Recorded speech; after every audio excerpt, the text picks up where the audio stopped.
Halo teman-teman, selamat datang kembali di seri kuliah Filsafat Politik. Kali ini kita akan membahas fasisme dan totalitarianisme. Ini dua bentuk pemerintahan yang menekan kebebasan individu, tetapi juga kental dengan adanya kekuasaan mutlak negara pada rakyatnya. Nah, mengapa kedua ideologi ini muncul? Dan harus dipahami ya, keduanya ini berbeda. Tetapi jauh daripada itu, yang paling penting kita pertanyakan adalah apakah hari ini kita masih bisa melihat ya jejak fasisme dan totalitarianisme di sekitar kita di dunia hari ini. Nah, ini mari kita bahas satu persatu. Kita mulai dari fasisme dulu. Jadi, fasisme ini kan merupakan ideologi politik ya, yang memang kental dengan nuansa nasionalisme ekstrim. Kemudian untuk melihatnya, indikasinya adalah pada adanya pemimpin yang otoriter, yang mana dia mengontrol negara secara keseluruhan, juga mengontrol masyarakat. Nah, fasisme tentu saja menolak demokrasi, karena dia lebih menekankan pada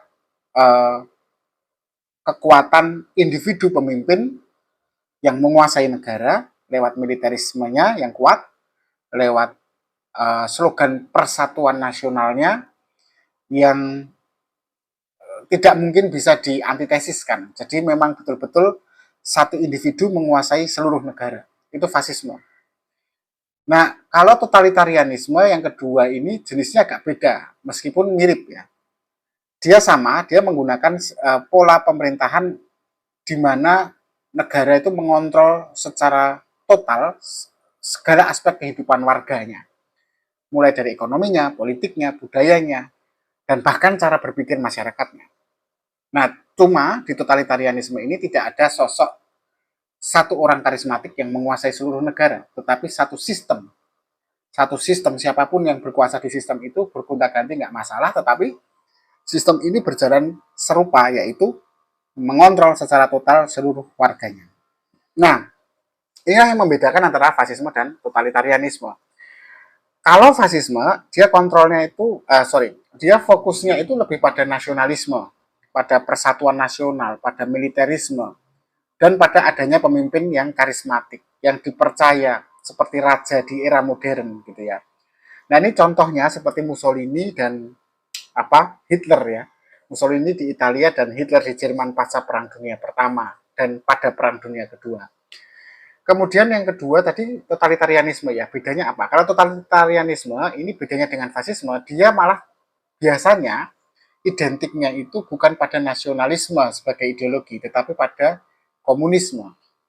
Jadi totalitarianisme ini lebih pada satu bentuk sistem kenegaraannya yang mengontrol penuh seluruh aspek kehidupan. Nah, ini contohnya seperti Uni Soviet, tapi lebih-lebih di masanya Stalin ya. Kemudian Tiongkok, tapi lebih-lebih di masanya Mao Zedong ya. Atau hari ini Korea Utara. Teman-teman bisa melihat pemerintahan totalitarianisme di Korea Utara. Nah, sejarah munculnya fasisme itu gimana gitu. Jadi fasisme itu berkembang pasca Perang Dunia Pertama sebenarnya. Ketika ekonomi hancur di Eropa, di negara-negara Eropa, hampir seluruh masyarakatnya mengalami satu krisis identitas yang sangat kompleks. Nah, untuk mengembalikan kepercayaan diri rakyat, mereka harus mencari semacam ratu adil gitu, pemimpin yang bisa dipercaya. Nah, pemimpin ini kemudian muncul nih. Ada Hitler, ada Mussolini, Hitler mantan tentara, Mussolini mantan wartawan gitu. Nah, mereka ini kemudian seolah dianggap jadi raja baru yang bisa menyatukan negara, mengembalikan kepercayaan negara yang sudah hancur. Nah, makanya fasisme ini lekat nih dengan nasionalisme ekstrim, di mana negara dan bangsa itu di atas segala-galanya. Dan untuk itu kebebasan individu itu dianggap sebagai ancaman. Bagi apa? Bagi persatuan negara. Nah, dalam situasi semacam itu jelas bisa kita lihat bahwa negara terus-menerus mempropagandakan persatuan itu dan tidak membiarkan adanya kritik, ya. Sehingga media yang dibolehkan adalah media yang dikendalikan oleh pemerintah. Dan bagaimana dengan oposisi yang mencoba mengkritisi pemerintah? Maka yang diberikan adalah polisi rahasia, penangkapan tanpa pengadilan, kamp konsentrasi, dan eksekusi politik lainnya tanpa pengadilan. Nah, kalau mau lihat contoh fasisme dalam sejarah, teman-teman bisa melihat pemerintahan Benito Mussolini ya di masa-masa Perang Dunia Kedua, Adolf Hitler, atau juga Francisco Franco di Spanyol ya. Nah, itu fasisme. Letaknya lebih pada persona pemimpinnya. Kalau totalitarianisme ini lebih pada satu bentuk negara yang mengendalikan segalanya. Kalau istilah George Orwell tahun 84 dalam bukunya dia menggambarkan dengan slogan The Big Brother is watching you gitu ya. Itu ciri utamanya begini kalau totalitarianisme. Pertama, media dikontrol ya pasti, tetapi juga bukan hanya itu, pendidikan, kebudayaan semuanya dikontrol penuh oleh negara.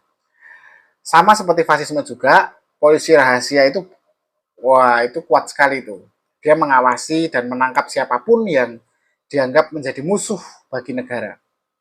Kemudian secara teratur indoktrinasi ideologi dalam hal ini biasanya komunisme itu diberikan mau di tingkat mulai dari anak-anak sampai orang tua.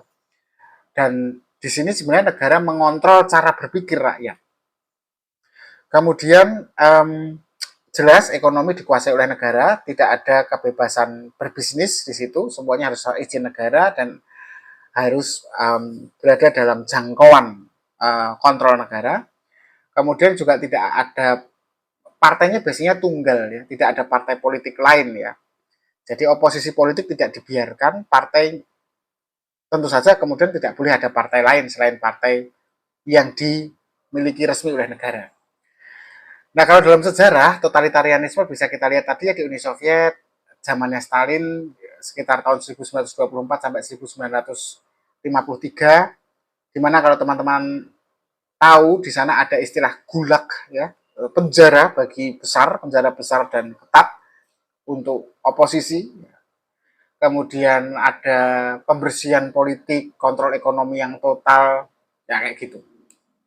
Kemudian Tiongkok ya, di Tiongkok masanya Mao Zedong tahun 49 sampai tahun 76, di mana ada revolusi kebudayaan yang sangat identik dengan adanya sensor ketat pada produk-produk kebudayaan.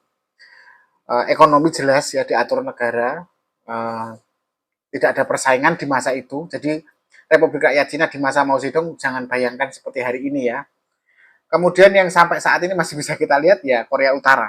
Ya, pemimpinnya jadi ini gabungan antara fasisme dan totalitarianisme ya. Pemimpinnya sangat karismatik dianggap dewa, nanti anaknya juga jadi pemimpin, jadi kayak raja dan masyarakatnya dikontrol penuh. Nah, sebenarnya pertanyaannya kan kemudian apakah fasisme dan totalitarianisme itu masih ada selain tadi kita bicara Korea Utara dan yang lainnya.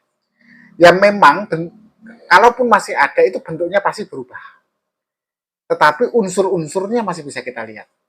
Unsur-unsur fasisme dan totalitarianisme di dunia modern itu tampak di negara-negara yang masih memberlakukan sensor ketat pada media dan internet.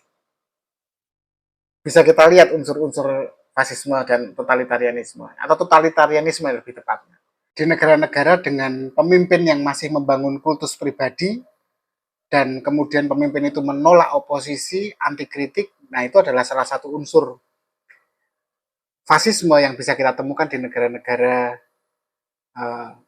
yang kayaknya demokratis, tapi sebenarnya ada unsur fasismenya di situ.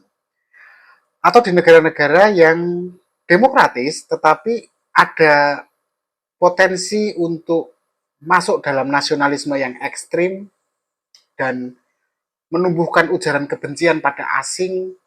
Nah, ini sudah tanda-tanda juga sebenarnya masuk pada wilayah totalitarianisme atau fasisme ya, khususnya fasisme. Atau misalnya negara-negara yang meskipun demokratis tapi menggunakan teknologi pengawasan massal untuk mengontrol warganya. Nah, kita bisa curiga bahwa ada upaya mengubah bentuk negara ke arah fasisme. Intinya bahwa fasisme dan totalitarianisme belajar dari sejarah itu tumbuh saat masyarakat tidak percaya diri, saat masyarakat takut, saat masyarakat dalam situasi yang rapuh, identitas terancam, penuh ketidakpastian, ekonomi hancur, dan disitulah pemimpin otoriter menawarkan solusi yang instan.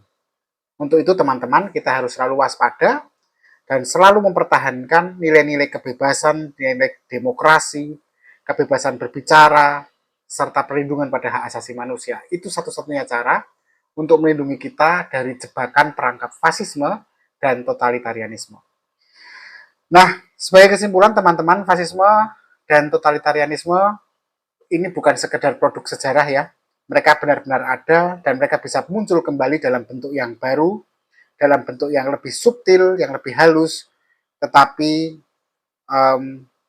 kontennya sama, yaitu ketidakbebasan, hilangnya uh, hilangnya otoritasi diri manusia di bawah kepentingan negara.